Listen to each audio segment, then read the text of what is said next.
Grand Rising, everyone. This is Alex DeFiore. On your screens, you should expect to see a clear sky, a children's playground in the background, and yours truly, Alexander Joseph DeFiore, front and center. Anyway, so today, for whatever reason, I decided I was going to tune into Howard Stern's Howard 100 channel on Sirius Radio, XM Radio, which I did. I came upon, I saw that the app made it very easy to dial into his show as a caller, but and I did, and I spent about an hour of my time waiting for what could have been maybe 15 seconds of a question and answer session on his show. I figure, you know what, I can make much better use of my time by creating my own content and uploading it to my own YouTube channel than adding to someone else's archive that is going to go unwatched, unnoticed. And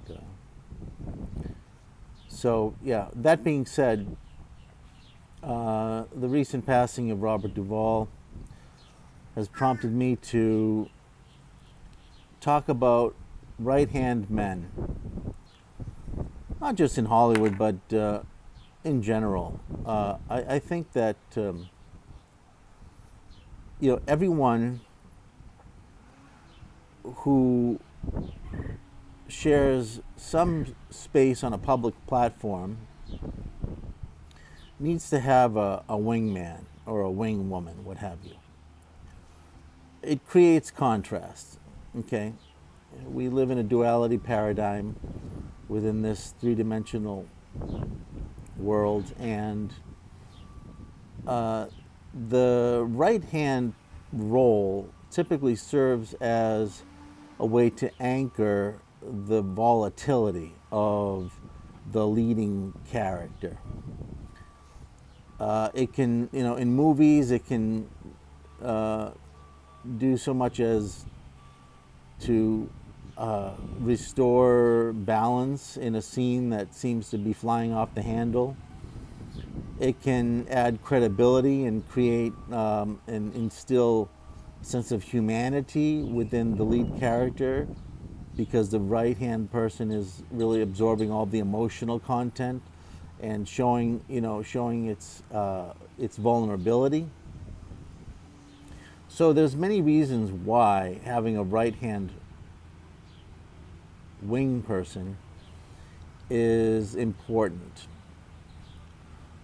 That said, I had mentioned this in a post I made a few weeks ago.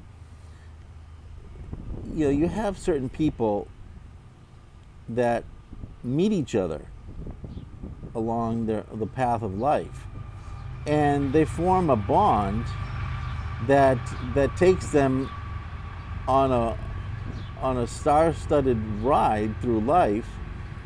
Okay, and this is very few. This is a very select few, very low percentage of the population. But you have people like Starsky and Hutch, Cheech and Chong.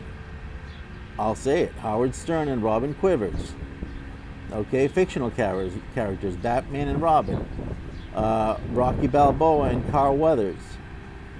Okay, the list goes on and on and on and on. What am I getting at? The Hollywood industry portrays these sort of dynamic duos as archetypes. And these archetypes are meant to show the contrast, the duality between good and evil, between two people. One, in the relationship tends to always be the the more eccentric, the more outlandish, the more outspoken, while the other has a more kind of cynical view on outlook on the world, is more introverted, is more calculating and analytical. So that dynamic creates the balance in the relationship. And